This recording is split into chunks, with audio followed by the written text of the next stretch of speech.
I open up Adobe Bridge, do you think it'll crash? Many programs? You can try it. I'm gonna try because you said so. All right, my brother. Yes, sir. Got to. All right. All right. Checking.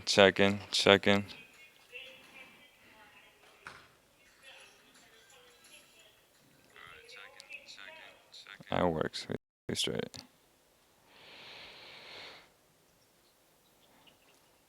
Welcome to another post-game show.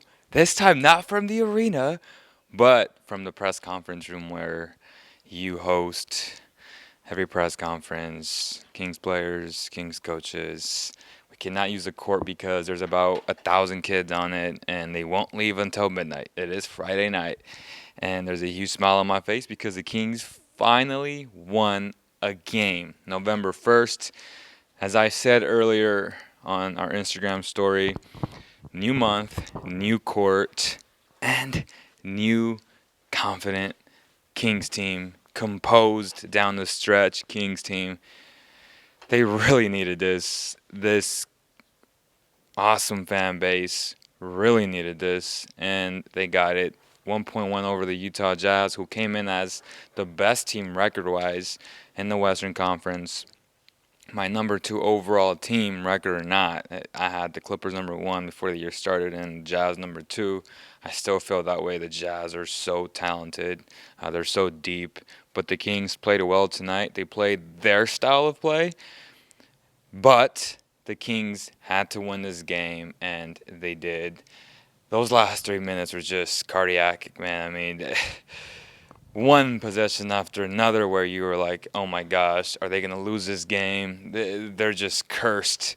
And there was a stretch there where I was like, man, this is just how the year has gone for this team. Like, literally, I was like, no way is this possible. First, it was a Buddy Hield turnover, right, where he just bounced it off his foot. The next was when De'Aaron Fox smoked, I think it was Mike Conley. He went up for that dunk. He missed it. Definitely a Shaq in the full tap moment. But that was back-to-back possessions, and I was like, oh my gosh, this is just how the year has gone so far. But they fought through all that. There's so much adversity to finally get game number 1. We were in the locker room talking to Buddy, De'Aaron Fox, and the spirits are high. You know, I went up to Buddy, and we laughed. We were like, man, we had to get this. And it was like, man, it just feels good to finally get one. He had so much high praise for De'Aaron Fox. He says that he is a very hard worker, that he's always on top of him, holding him accountable. He understands that by the time he's 25, 26, he could potentially be one of the best players in the NBA. And he's talking top 5, top 7 type player, which, again, I've always told you guys that he definitely has that upside to be one of those players, but he definitely needs to shoot a little bit better and always be in attack mode. Tonight, 25 points. He was really exceptional. He had a few turnovers where they were critical, but he made up for them. And he's had a little bit of problems with slipping, but at the same time, so many guys reach at him and he just doesn't get those calls. So I'll give him the benefit of the doubt there. Just overall, he just has a really good feel for the game. And as Buddy said, all we need is one, and then you just keep going from here. So is it the Knicks that they face next? So they're facing the Knicks next. It's an East Coast trip. They'll be back next week. Next Saturday, they have the Raptors, the Hawks, and the Knicks, I believe. They have to win those games. They have always struggled against Atlanta, against Toronto on the road. I don't know, the past 10 years, I think. They can't find a way to get a W. They were like that in Miami, and they finally got over the hump, and they beat them. So we're hoping that the Kings can get over the hump, beat the Raptors. That's a very winnable game if they play with the intensity that they played today. And I would say that it's very winnable in Atlanta, even though it's always difficult. I don't know why. I mean, I do know why, but I'm not going to say it. And then the Knicks, they have to beat the Knicks. Although the Knicks played hard tonight against the Boston Celtics, Jason Tatum he called game. That was real nice to see. He had a nice little sidestep, mid-range, Kobe-esque shot, and that was really impressive. So the Knicks played definitely to the level of their competition, and let's hope that the Kings don't play to their level of competition. Is it on Monday? Do they play on Monday? Huh? Sunday. So they play Sunday. The Kings definitely need this victory, and I think it was last year where they had an early game, remember, and they just really struggled until they just turned it on in the second half. I know the Kings tonight, they came in as 4.5-point underdogs.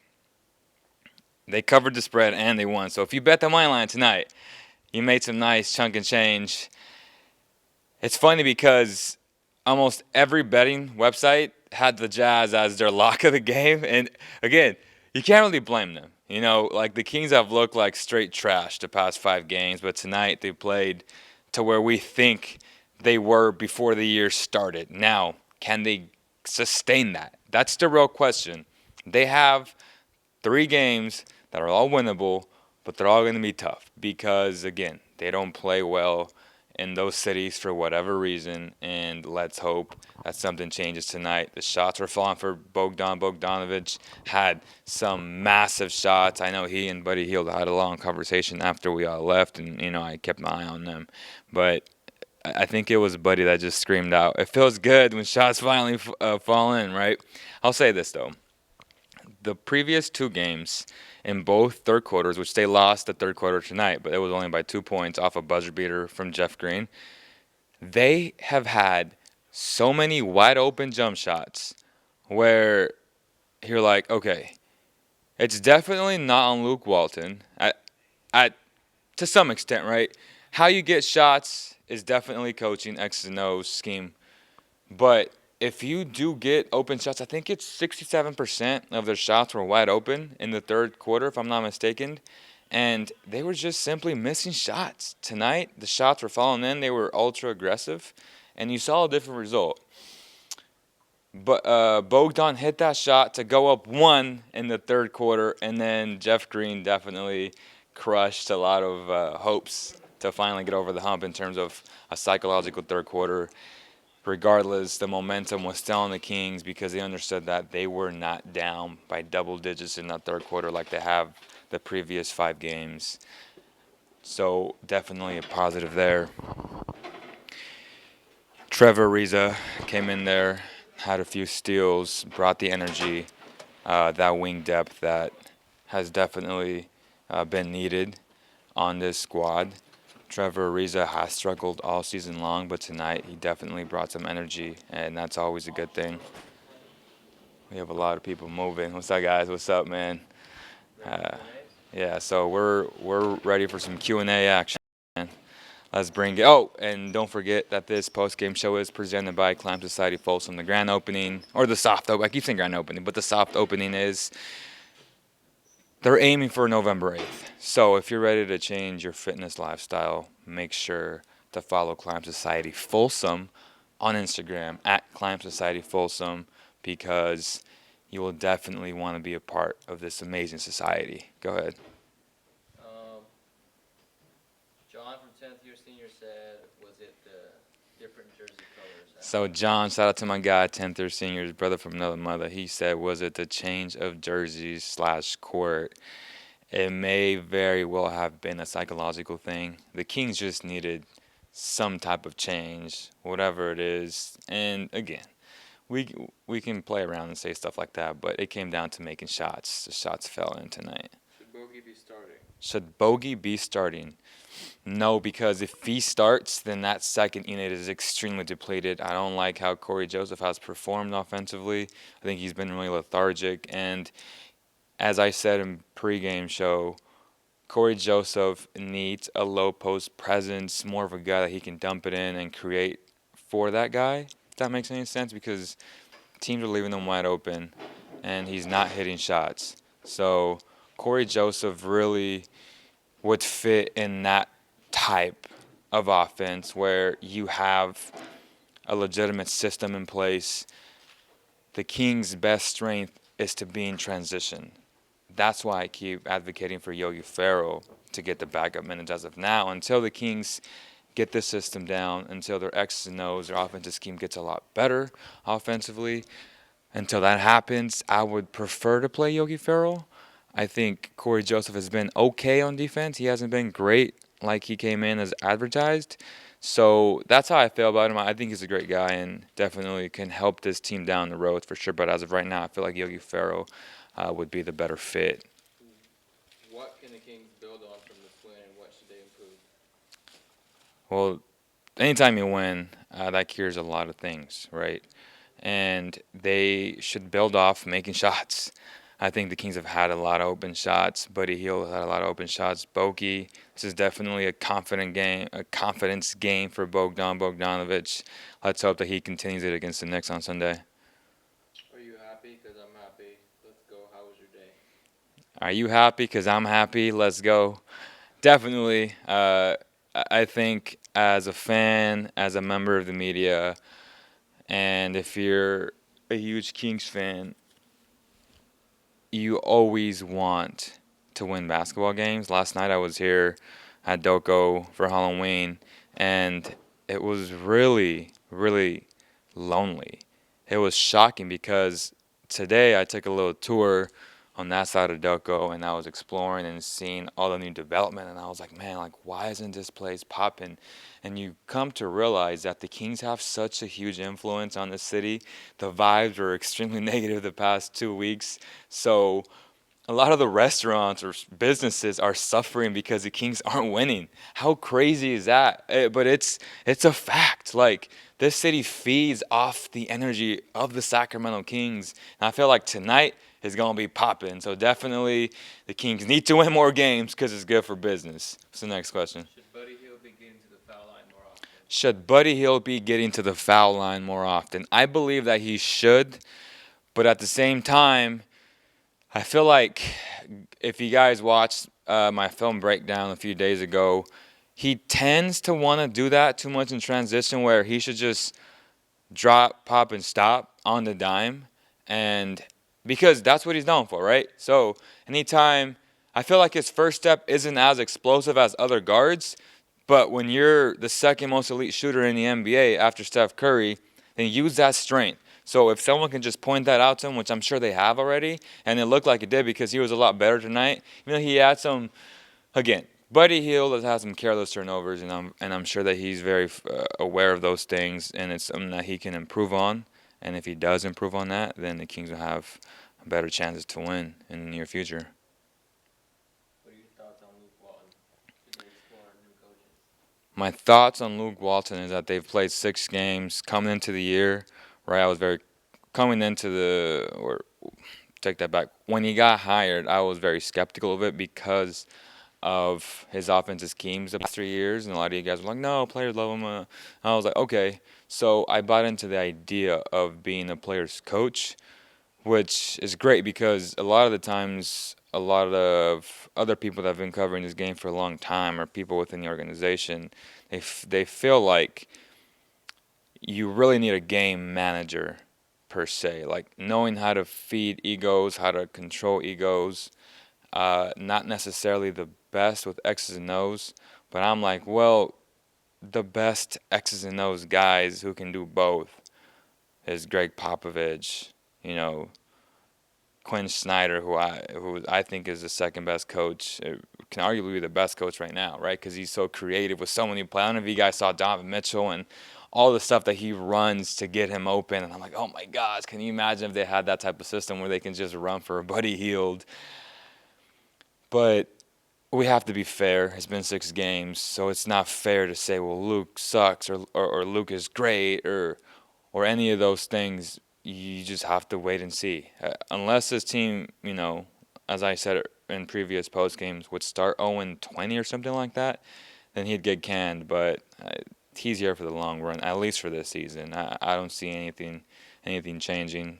Vlade Divac brought him in to be the guy to replace Dave Yeager, and he was very adamant about the team not being in great shape yet. He also mentioned that their focus is to to learn his offensive sets in the half court. And the reason why they aren't well conditioned is because he preferred to use those practice times, the few that they got after the India trip, to really focus on their half court offense and just to learn and avoid injuries. And I thought that was pretty interesting when he said that in the pregame show. What do you think the Kings will go on the road? What do you think the record's going to be? What do I think the Kings' record will be on the road? So the Raptors, the Hawks, and the Knicks. The Kings hopefully can get all three, but I think they'll go 2-1. Should you start Belitza or Holmes when Bagley gets back? When Bagley comes back, I'd keep it the same way. I'd start Belitza and Holmes. Should the Kings tank for a top draft pick? The Kings should not tank for anything. This is bad for business, guys. What are you guys talking about? There is no Luka Doncic in this draft, although LaMelo Ball is pretty damn good. There is no Jaren. Well, my guy from Memphis, big man, he's pretty good. But if you're saying that, then you're pretty much saying bye to Bagley because you're not drafting that guy and having Bagley either. Do you think Fox is on the ground way too much during the game? I counted 4 times he went to the paint tonight and ended up on the ground. So my guy counted 4 times when De'Aaron Fox went to the ground. 14 times? Holy smokes. Is it a lot? Sure. A lot of it is non-calls. There were oblivious 4 non-calls, and I was like, bro, you guys got to call that. Also, Bojan got, just grabbed on, and they didn't call it, and that worked in the Kings' favor. But De'Aaron Fox consistently gets hacked, and he doesn't get the call that he deserves. Hopefully, if he doesn't complain too much, he'll start getting those calls. Buddy is a really good shooter, but on the defensive end, he's a liability and he's a turnover machine. What are your thoughts? Again, so Buddy Hield has been careless with the ball. That's something that he's very fully aware of and that he plans on changing. Like, he wants to get better at that. Last year, he had no issues with turning the ball over, but I feel like with the pressure of signing the big contract, kind of having that alpha dog mentality, has been a little bit different for him to adjust to. I feel like he just needs to play his game and everything will sort itself out. He's, again, the second best shooter in the NBA, and now arguably he's actually the first best shooter in the NBA because Steph Curry and Klay Thompson's not playing. So to have a guy of that magnitude, it's really good for your organization. What was the other half of that question? Forget that one. That's a good one. Luke, or the defensive scheme was to switch on defense. Luke trusted Rashard Holmes to guard Donovan Mitchell at the end of the game. What are your thoughts on allowing that to happen? What are my thoughts on Luke trusting Rashawn Holmes to guard or to switch on to Donovan Mitchell? That shows trust. I think I pointed that out on Twitter that he's an exceptional roller and that he just moves his feet really well on defense. He has above average instincts, which is a good thing because no one else on his team seems to have. Besides Fox. I mean, Fox is really good when he wants to be. But Rashawn Holmes has been so impressive, and he has a really good shot. We're all hoping to be that next type of Montrezl Harrell because if he is, and this team found a diamond in the rough. First and foremost, this Utah Jazz team is really good. Donovan Mitchell is so damn good, and you guys saw what he's so capable of. He's so strong and so shifty when he goes to the rack. His ability to draw fouls when he holds that ball on the floor, so he gets people to reach, and he just has that Harden-esque already in year 3. I think Fox needs to do, who's actually really good at that he's really worked on is Harrison Barnes. He's learned to maneuver his body where he creates that contact, where he gives him a shot at least to get that foul called. And Mitchell has really excelled and has really mastered that in some way. So just super impressed with Donovan Mitchell, and Rudy Gobert was exceptional tonight. I thought he made a huge impact. He changed so many shots for his team. I mean, the guy was a force. Do you think Yogi can get some run? Joseph just looks completely lost on the offensive game. So the whole Yogi thing, I kind of already answered that. I think Yogi would be a better fit as of right now because Corey Joseph is better suited for a guy off the bench who's a low post presence. So I think him and Bagley would suit well. The Kings didn't pick up Giles's Okay. option. So here Does that comes mean that they're moving on from him? so here comes the Giles question that I've been waiting for that. So you can take it in so many ways, right? You can assume that they're frustrated with his development in terms of injuries, but if you talk to people within the organization, they'll still say that they're super high on his talent. But that also means that he will be unrestricted next season. After this season ends, take it as you wish. To be honest, I'd be lying if I said I know. Nobody knows. No one in the media knows truly. But it does make sense from a business standpoint. Like, why would you commit $4 to $5 to $6 million on a player who really can't play? I mean, he's been off the court for a while now, and they've given him every opportunity to rehab and to not force things. So I definitely understand it from a team perspective, but overall, I don't want you to think that I'm sugarcoating the answer. I'm going around. I just don't know. Like, it could mean, hey, you got to earn it, work a little bit harder. Not to say that he doesn't work hard. We just don't know. Like, where he is in terms of his health. I think we all know that when he is on the court, he's one of the most gifted bigs when it comes to passing. He was one of the best high school players in his class. He definitely has the upside and the talent. Now it's a matter of just playing basketball. And when he does come back, I feel like he will get an opportunity. What are your thoughts on how slow the Kings game is right now? Is it the lack of plays? So a little bit of both. So offensively, the scheme isn't there yet. They don't really know the system yet. And the Jazz dictated the game. When you're the better team, which the Jazz are, you tend to dictate the pace. And they played a slower game. They fell into the hands of the Jazz, but they still were composed enough to win the game. And that's just props to the Kings. Buddy looked mad when Luke subbed him out. What are your thoughts on Luke putting Barnes in for Buddy? I thought that was interesting.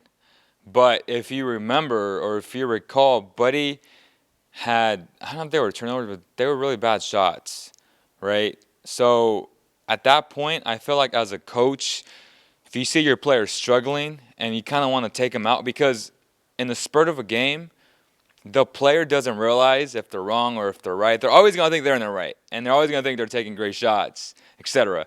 So as a coach, you kind of have to talk to him and be like, hey, man, I need you to calm down, just play your game, stop forcing things.